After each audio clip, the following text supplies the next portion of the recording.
안녕하세요. 30대 중반 동갑내기 부부입니다. 저희는 2년의 연애 끝에 결혼을 하게 되었고 현재 결혼 3년 차입니다. 결혼 전 저는 청약을 넣어 당첨된 아파트에서 거주를 하고 있었고 아파트는 경기 외곽으로 빚 없이 모아놓은 돈과 부모님의 지원으로 매매했습니다. 첫 독립이라 가정 가구도 혼수급으로 채웠었고요. 그렇게 지내던 중 남편과 연애를 시작하게 되었고 시간이 흐른 후 자연스럽게 결혼 이야기가 오가게 되었습니다. 결혼을 준비하면서 신혼집은 제가 사는 집으로 하자고 먼저 말을 꺼냈었습니다. 이사하기도 번거로웠고 무엇보다 회사랑도 가까웠으며 이 집이 너무 마음에 들었기에 결혼해서도 계속 살고 싶다는 생각을 확고하게 했었거든요. 결혼 당시 남편이 몸만 들어오기 뭐하다고 본인이 모아둔 1억 2천에서 7천만 원을 주며 혼수 대신이니 인테리어를 하던 필요한 데 쓰라기에 그대로 제 명의 적금에 넣어뒀습니다. 그때 공동명의 이야기도 잠시 나왔었는데 부모님께서 반대하셨고 저도 그건 아닌 것 같기에 말했더니 알겠다 수긍해서 넘어갔었고요. 현재는 집값이 4억가량 더 올라갔고 이사할 생각은 전혀 없습니다. 아무튼 그렇게 결혼을 해서 지내고 있었는데 저희가 결혼한 지 1년이 조금 넘은 시점에 시어머니께서 돌아가시게 되었고 이후 시어머니께서 바로 합가 요구를 하시더라고요. 듣기 좋은 거절은 없다고 딱 잘라 안 된다고 말씀드렸고 당시 큰 신우와 작은 신우가 뒤에서 매정하다 했었지만 본인들도 모실 상황이 아니었기에 직접적으로 싫은 소리는 하지 못하는 것 같았습니다. 시어머니께서 저희 집에서 차로 40분 거리에 거주하고 계시는데 시아버지가 돌아가시고 반년 정도는 저희 부부가 쉬는 날마다 들여다보고 이것저것 많이 챙겨드렸습니다. 저도 일을 하는 사람인지라 음식 같은 건 못해드렸지만 물질적으로는 부족함 없이 해드렸다고 생각하고 있어요. 여기서 참고로 큰 신우는 지방에 살고 있었고 작은 신우는 시어머니 댁에서 차로 20분 거리에 살고 있었습니다. 아무튼 그러다 1년 전 시어머니께서 갑자기 쓰러지셨는데 2주 정도 병원에 입원한 뒤 약물 치료를 하시게 되었습니다. 거동이 불편하지 않으셨지만 정신적으로 너무 힘들어하셨고 혼자 있기 무섭다며 매일같이 우는 소리를 하시더라고요. 그래서 남편 신우들과 합의 후 저희 집에서 6개월을 지내시고 이후 큰 신우가 남편의 사업을 정리하고 올라와서 모시기로 했습니다. 작은 신우는 애들이 줄줄이 소세지인 상황인데다 이혼 얘기까지 오가고 있어 답이 없다 하기에 제외를 했었고요. 나중에 우리 부모님도 같은 상황이 될 수 있다 생각하니 마음이 약해지고 시어머니가 짠해 보여 6개월쯤이야 하는 마음으로 셋의 동거가 시작되었습니다. 시어머니께서 어차피 제가 아침을 안 먹는 걸 다 알고 계셨고 남편은 새벽에 일찍 나가 회사에서 조식을 먹었기에 본인 집에서도 혼자 차려 드셨다며 밥은 신경 쓰지 말라고 하셨습니다. 저는 눈을 뜨면 침대 정리하고 씻고 바로 출근을 하는 상황이었고 야근도 잦았기에 저녁은 일찍 퇴근하는 남편이 차렸었고요. 제가 야근하는 날엔 주로 밖에서 먹고 오거나 집에서 혼자 먹고 뒷정리하고 자는 루턴이라 시어머니와 크게 마주칠 일도 없었습니다. 주말에도 편한 복장으로 있는다거나 부부관계, 그리고 거실에 대자로 뻗어 있는 걸 할 수 없다 뿐이지 그런 걸 제외하면 크게 불편한 건 없었던 것 같고요. 시어머니께서 안 하시던 시집살이를 시킨다거나 집안 살림을 하라는 둥 말씀하신 적이 일절 없었거든요. 그런데 문제가 그렇게 6개월이 지나고 큰 신우한테 연락이 와야 하는데 연락도 안 오고 남편도 별 말이 없었다는 겁니다. 뭐지 싶어 자기 전에 남편한테 슬쩍 물어봤더니 연락해볼게. 벌써 그렇게 됐나? 하고 말더군요. 그러고는 이틀 동안 아무 말이 없어 또 먼저 물어봤습니다. 그랬더니 너무 바빠서 연락을 못 해봤다며 지금 해본다고 하더니 통화 좀 하고 올게 하고 밖으로 나가더라고요. 나간 지 30분 정도 지나서 들어와서는 누나가 한 달만 더 기다려달라고 했다는 겁니다. 큰신우 남편 사업에 문제가 생겼다며 얼른 정리하고 올라온다고 했다면서요. 당시에는 사정이 생겼나 보다 하고 별 대수롭지 않게 생각하고 약속 꼭 지키라 했고 알겠다 하길래 믿고 넘어갔습니다. 그런데 약속한 한 달이 지난 후에도 또 아무 말이 없길래 남편에게 물어봤어요. 제 물음에 남편이 한숨을 푹 쉬며 이런 건 참 기억 잘하네. 라고 하면서 알겠다고 하는데 순간 뭐지? 싶었습니다. 그래도 마음이 편하지 않겠지 싶어 더는 말하지 않았고 제가 얘기 안 하니 하루, 이틀, 나흘, 일주일. 그렇게 시간이 또 지나가더군요. 그쯤부터 시어머니께서 점점 제 눈치를 보는 게 티가 나고 제가 퇴근하고 집에 돌아오면 왔니? 하시고는 방으로 들어가는 날이 많아졌습니다. 뭔가 이상하다는 느낌이 들어 큰신우한테 직접 전화를 걸었는데 번호가 없는 번호라고 하더라고요. 진짜 너무 당황스러워서 몇 번이고 다시 걸었지만 계속 결번이 나오길래 카톡을 찾아봤더니 카톡은 그대로인 듯 했습니다. 그래서 톡으로 형님 하고 보냈는데 답이 없더라고요. 남편한테 전화해서 물었더니 집에 가서 얘기하자 그러는데 너무너무 답답해서 하루 종일 일이 손에 안 잡혔던 것 같습니다. 그날도 역시 집에 도착했더니 시어머니께서 저를 보시고는 왔어? 하고 방으로 들어가시더라고요. 저는 그러거나 말거나 답답한 마음에 남편에게 먼저 어떻게 된 거야? 왜 큰신우 번호가 결번이고 카톡을 보내도 답이 없어? 뭐야? 하고 물었습니다. 그랬더니 우물쭈물거리며 한숨만 쉬고 한참 동안 말이 없다가 어렵게 입을 열더라고요. 큰신우와 2달 전에 통화를 했었답니다. 매형이 사업을 접고 슬슬 올라오려는데 동업하는 사람들이 엮여있는 와중에 매형이 사업자를 또 내게 되었다고. 그러면서 동업자들한테 돈을 빼주고 정리를 해야 하는데 당장 돈이 없는 상황이라 시어머니의 집을 담보로 대출받아 정리했고 본인들의 집을 팔고 바로 시어머니 대출금을 정리한 후 그 집으로 들어가 모시고 산다고 했다더군요. 시어머니께서는 그 말을 철석같이 믿고 최대로 해서 1억 4천 정도를 대출받아줬는데 2주 뒤 또 연락이 오더니 2천 정도 모자란다며 남편한테 좀 도와달라고 했다는 겁니다. 집 내놓고 계약서만 쓰면 되는 상황이라며 올라가서 바로 갚겠다고 해서 돈을 보냈는데 그 뒤로 연락이 안 된다고 하더라고요. 여기까지만 해도 너무 화가 나는데 그 뒤 남편이 하는 말이 정말 어이가 없었습니다. 졸지에 시어머니께 빚이 생겨 남편이 모아둔 돈을 털어 8천은 갚았는데 6천은 도저히 구할 데가 없다며 저희가 사는 집을 담보로 대출받아 갚자고 하는 겁니다. 그것도 아니면 본인이 결혼할 때 준 돈이 있지 않나며 그걸로라도 막자고 하더라고요. 솔직히 이러이러한 상황이니 혹시 좀 도와줄 수 있을까? 미안해. 라고만 말했다면 저한테 말 안 하고 일을 저지른 게 괘씸해도 가족이니 그냥 내어주고 시어머니를 다시 집으로 보내드리려고 했습니다. 그런데 너무 뻔뻔하게 돈을 맡겨둔 사람처럼 나오니 정말 짜증이 나더군요. 물론 시어머니가 안쓰럽긴 했지만 담보대출 받아준 걸로 한몫하셨다는 생각이 들어 그 마음도 곧 사라졌습니다.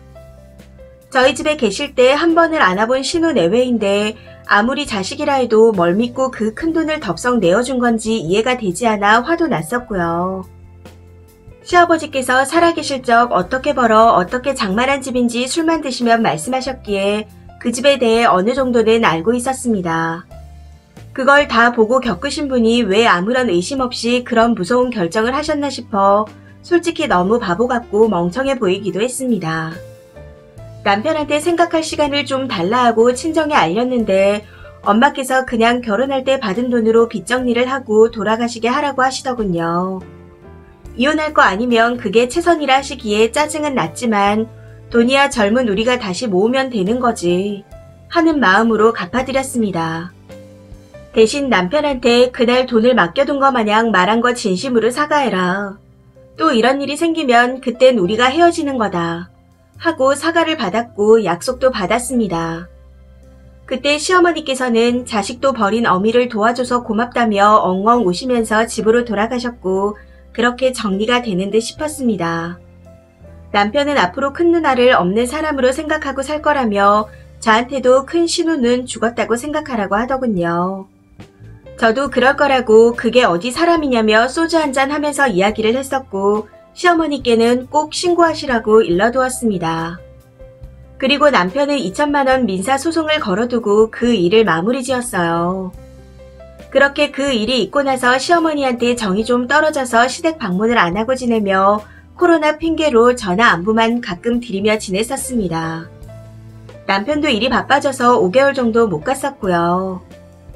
그리고 남편 소송건은 큰 신우의 주소지가 불분명해서 우편물이 도착하지 못한다며 주소를 변경하라는 보정 명령이 계속 와서 진행이 더뎌지고 있었는데 그쯤 또다시 일이 터졌습니다.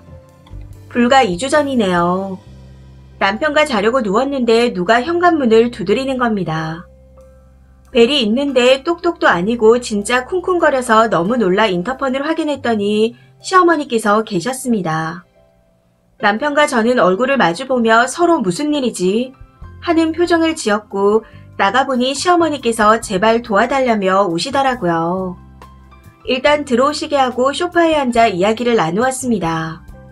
무슨 일이시냐? 왜 그러시냐? 이 시간에 어떻게 오셨냐? 하고 물었더니 사실은 큰 신우가 3달 전부터 남편과 이혼을 한다며 시어머니 집에 와 있었다고 합니다. 남편과 저한테 절대 말하지 말라고 해서 말 안 하고 같이 지냈었는데 애 양육권을 무조건 가져오고 싶다며 애만 데려오면 시어머니 큰 신우 그리고 손녀와 함께 셋이 평생 같이 살자고 했다는 겁니다. 그래서 어떻게 하면 데려올 수 있냐 했더니 경제력이 있어야 하는데 본인이 지금 돈벌이도 없고 집도 없으니 우선 집을 본인 명의로 돌려주고 양육권을 가져오면 바로 시어머니 명의로 돌려놓겠다고 했답니다. 시어머니께서는 그 말을 듣고 1달 반 전 한치의 의심도 없이 집을 큰 신우 명의로 변경해 주었고 증여세까지 내줬다고 하시더군요. 그런데 얼마 지나지 않아 집을 보러 왔다며 부동산에서 왔다 갔고 큰 신우는 또 연락 두절이라고. 그러면서 어떻게 해야 되냐. 무서워서 혼자 못 있겠다. 나 좀 살려줘라. 하며 엉엉 우시는데 진짜 어른한테 이런 말 하면 안 되지만 세상에 이렇게 멍청한 인간이 또 있을까 싶었습니다. 그 와중에 남편은 엄마 괜찮아. 여기 있어. 이러고 자빠졌고. 그 순간 제 속에 꾹꾹 눌러둔 화가 다 터져서 정말 다다다 뱉어냈던 것 같은데 무슨 말을 한 건지는 잘 기억이 안 납니다. 대충 이 집에 있을 생각도 하지 마셔라. 대체 왜 그러고 사시냐. 얼마나 더 당해야 의심이란 걸 하실 거냐. 진짜 어머님을 보면 답답해서 속이 뒤집힌다. 하고 쏘아 붙였던 것 같습니다. 제가 그렇게 말을 하는 동안 시어머니께서는 계속 우셨고 남편은 그만하라며 제 뺨을 내리치더군요. 그와 동시에 저는 이성의 끈을 놓아버렸고 무슨 일이 있었던 건지 사실 기억이 잘 나지 않습니다. 남편을 팬 건지 말리는 시어머니를 팬 건지 누구한테 맞은 건지 제가 몇 대 더 맞은 것 같긴 한데 여튼 속은 후련하더군요. 결국 늦은 밤에 우당탕 소리가 나서 그런지 아래층에서 시끄럽다며 경비실에 호출을 했고 경비원 분께서 저희 집에 올라왔다가 싸우는 소리가 들려 경찰에 신고를 하셨더라고요. 경찰이 오자마자 상황을 설명하고 어떻게 하실 거냐는 물음에 남편은 죄송하다.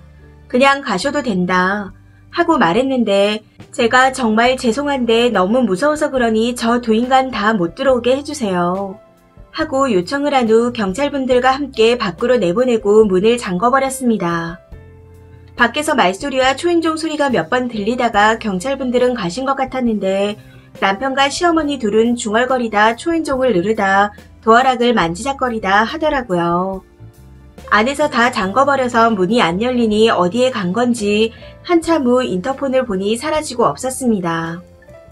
그래서 혹시나 하는 마음에 핸드폰을 확인해봤더니 부재중 전화가 엄청 와있기에 그냥 다 차단해버렸습니다.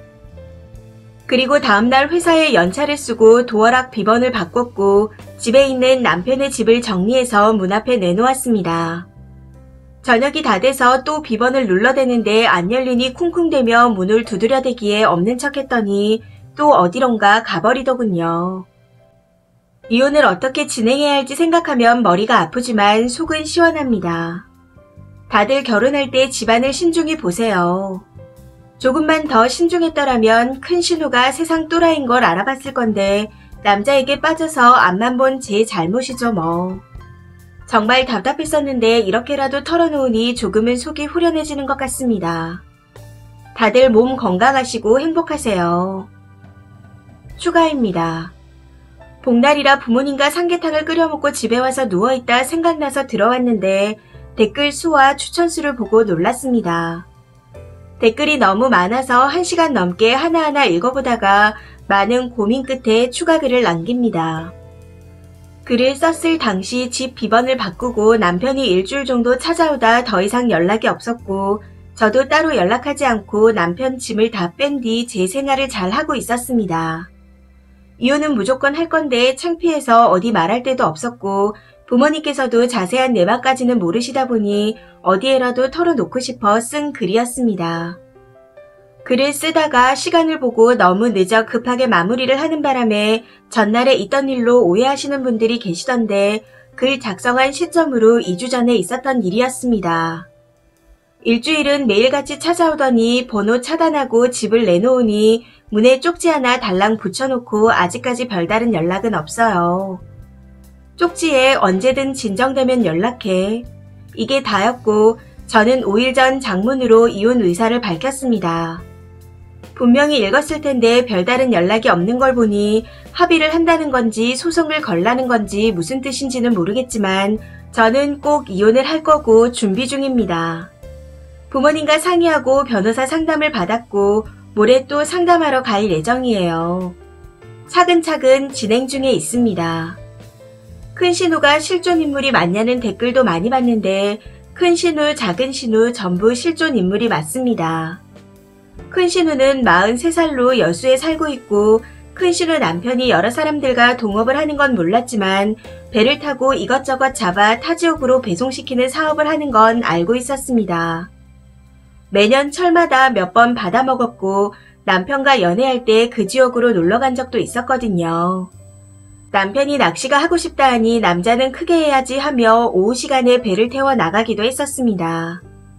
저는 배멀미가 심해서 큰 신우와 큰 신우 딸이랑 회 먹으면서 놀았고요.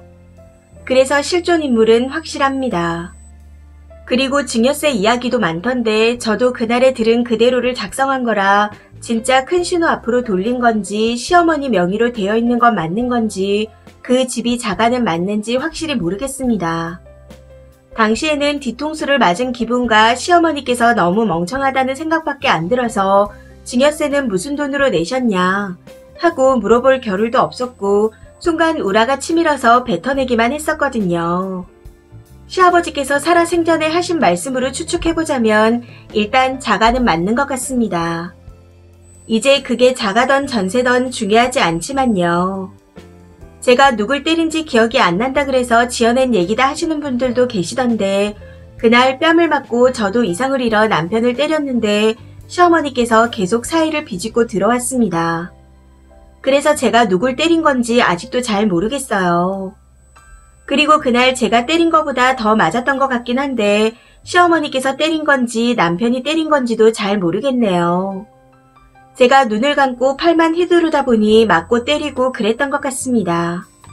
솔직히 지금도 뺨을 맞은 후의 상황은 제대로 기억이 나지 않습니다. 그날 와주신 경찰분들께 죄송스러울 뿐이에요. 그리고 댓글에 가족 사기단이란 얘기도 절반을 차지하던데 진짜? 했습니다.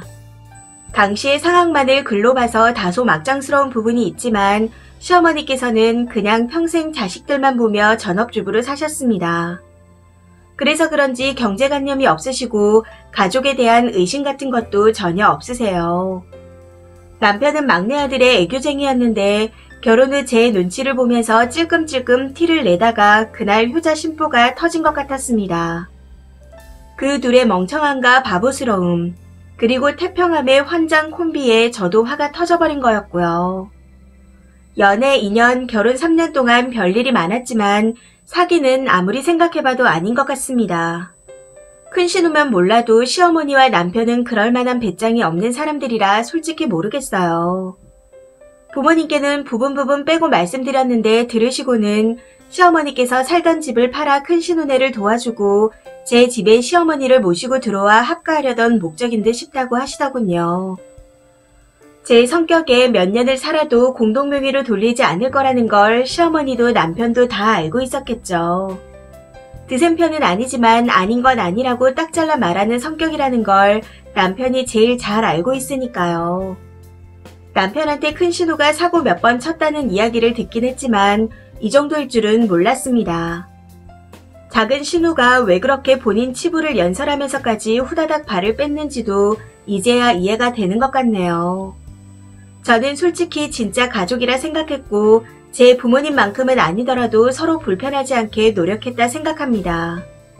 그래서 후회나 미련은 없네요. 현재 시원스러운 상황이 아니라서 더 할 말은 없지만 깨끗하게 잘 이혼하게 되면 다시 와서 꼭 시원한 이야기를 남겨볼까 생각하고 있습니다. 다들 결혼 전에 가정환경을 꼭 보시고 형제 자매도 한 번, 두 번 확인할 수 있을 만큼 두 눈 부릅뜨고 보세요. 결혼은 현실입니다. 댓글입니다. 첫 번째 댓글. 시어머니가 또 집까지 날리고 울면서 찾아왔는데 남편이 괜찮으니 여기 있으라고 했다고요? 딱 감이 오네요. 사기꾼들입니다. 저 식구들 쓰니 집까지 뺏을 작정을 한 거라고요. 두 번째 댓글. 글만 읽었는데도 심장이 떨리네요. 완전 이거 사기꾼 집안이잖아요. 범죄자를 절대 신호로 둘 순 없죠. 남편에게 이혼 소송 걸고 접근 금지 신청하시고 위자료 청구 소송도 하세요. 혼인 기간이 짧고 몸만 온 거니 재산 분할은 없을 것 같고 저런 사기꾼의 폭력배는 위자료 청구해서 아주 껍데기까지 벗겨야 합니다. 세 번째 댓글. 한참 전부터 공사 치려고 마음먹었네요. 이게 당사자는 시어머니 눈물에 남편 설명에 헷갈리고 잘 안 보여도 제3자는 사실만 객관적으로 볼 수 있거든요. 그냥 다 사기꾼입니다. 쓰니 집 공동명의로 했으면 큰일 날 뻔했네요. 아까 얘기가 나왔을 때부터 작전을 개시한 겁니다. 네 번째 댓글. 남자가 처음 맨몸으로 들어오면서 공동명의 얘기했을 때부터 싸하지 않던가요? 남자만 보고 결혼했다면서 남자 자체도 좋은 사람이 아니구만. 도대체 뭘 보고 결혼을 하신 건지. 그 다음에도 계속 쓰니 재산을 자기 거라 생각하고 모렴치하게 행동했는데 이미 늦었지만 그때라도 정리하셨으면 이렇게 더러운 걸 안 보셨을 텐데 지금이라도 이혼하신다니 다행입니다. 앞으로는 꽃길만 걸으시길. 이 사연은 여기까지입니다. 시청해주셔서 감사합니다.